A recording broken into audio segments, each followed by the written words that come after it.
Last week I was talking with a guy who said, I would love to build an audience, but I don't want to have to air all my dirty laundry to do it. And I said, good, you shouldn't have to, and I don't think you should in the first place. I mean, I've been reading minds for 30 years, and my audiences don't know anything personal about me, and the show's better off because of it.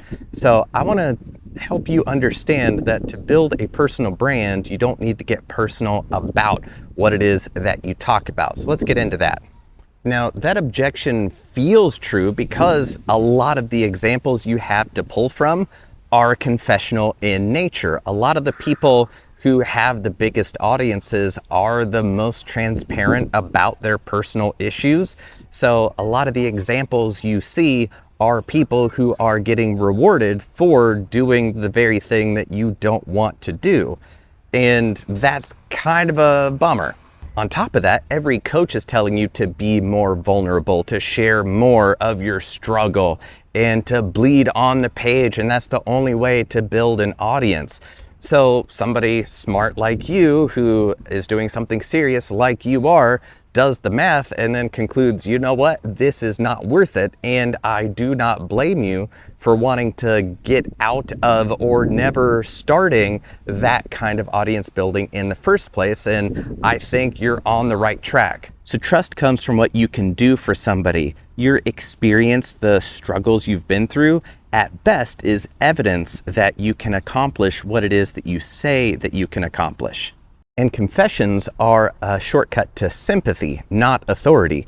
People don't hire the person they feel bad for. They hire the person that they can trust to solve the problems that you've got. Now, the performer's version is, well, I want to be authentic. I want it to be raw. But you know what?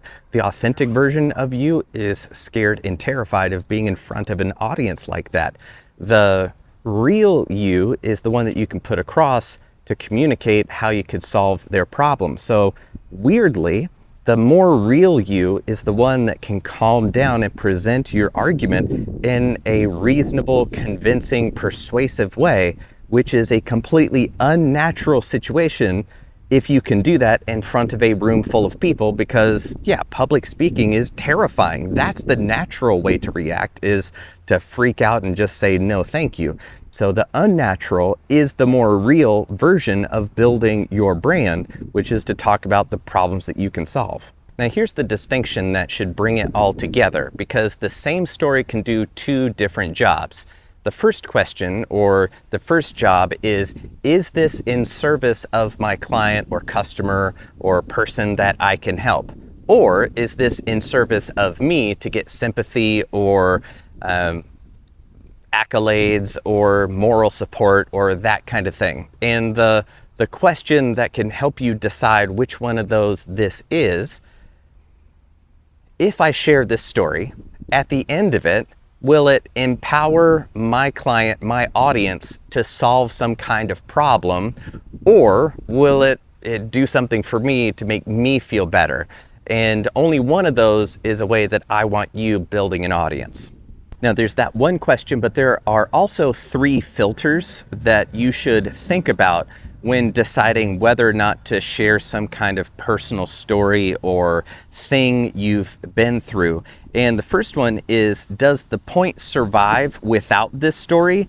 Well, if so, then cut the story. You don't need it, all right? You don't need it to be a confession dressed up as legitimacy or anything like that. Second, has it scarred over, or is this still bleeding?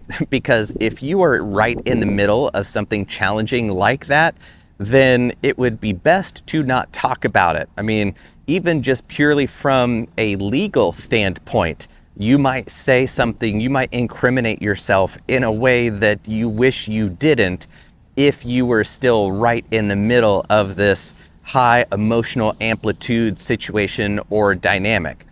But if you have gone long enough where you're not actively bothered by it, you're not crying at night about it, well then, okay, you might have enough emotional distance to be able to talk about it in a way that will help serve your clients. I mean, case in point, I put a video up on this channel about having $30,000 stolen from me through friendly fraud, so that was fun. I had to wait a couple months before I could even talk about it outside closed doors. So I myself have lived through this challenge. The third filter is, would you say this to a client across the table from you? If not, then don't put it in a video, don't put it out there for the whole world to see. If you would say it to your client, then okay, it's content. If you would not say it to a client, then it's therapy. Therapy has a room, and that room is not YouTube, okay? So use the appropriate room for its appropriate use, and if it needs to be therapy, go do that, not on YouTube.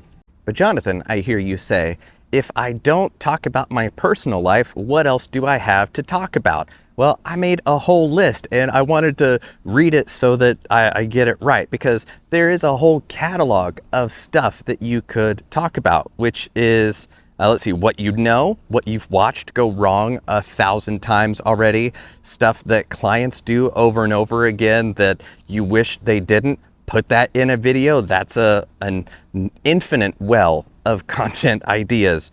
What you would argue with people in a room about, put that into a video. The thing that everybody in your field believes that you know is wrong, make that your tent pole that you pin most of your content on, because a point of view is more valuable than your personal experience, and you can use your experience to share that point of view, and you'll never run out of content ideas that way without ever having to talk about your personal life or overshare or share things that your clients would be upset that you were talking about, or your family would regret you talking about years later. How could you put that out there? You don't need to do that. You do not need to do that to build a loyal, engaged audience that values your point of view. So long story short, the laundry stays inside the house. The work is what goes outside into the public. So if you've been holding off on sharing your point of view because you don't want to get too personal about it, well, then you've been holding back and missing out on all the cool stuff that happens from having an audience because of a false dichotomy. You've believed that I have to share all my failures and lowest point in this kind of weird, perverse, voyeuristic way, and you don't need to. So hopefully you've now freed yourself from the tyranny of performative vulnerability and realize that you can still share your point of view, your personal experience, without it being an overshare situation, and get all the benefits of that visibility. So if this kind of thing resonates with you and you're like, oh, I hadn't thought of it like that, then subscribe to the channel. I'm going to be sharing stuff like this. And also, I've had an email list for a decade plus. I change the name of it all the time. Right now it's called the Gnomon, because Gnomon is that part of a sundial that lets you see what time it is because of its shadow. And it was also ancient Greek for someone who knows. So it's kind of cool. It really just kind of fits the vibe. But that's there. Follow the links. You know the deal. Smash that like, subscribe, blah, blah, blah. You know what to do. And I will see you in the next video.